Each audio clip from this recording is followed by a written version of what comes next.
சுக்கிரனும் புதனும் ஏன் அடிக்கடி வக்ர அஸ்தமனம் ஆகிறார்கள் என்ற சூட்சுமத்தை நாம இந்த பதிவுல கேட்டு தெரிந்து கொள்ளலாம்.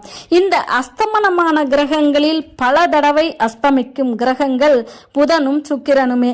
ஏன் எனில் இறைவன் படைப்பில் எதிலும் ஓர் அர்த்தம் இருக்கும். மிதுனம் புதனின் ராசி, துலாம் சுக்கிரனின் ராசி. இதில் புதன் சுக்கிரனின் ராசிகளான மிதுனமும் துலாமும் காம ராசிகள்.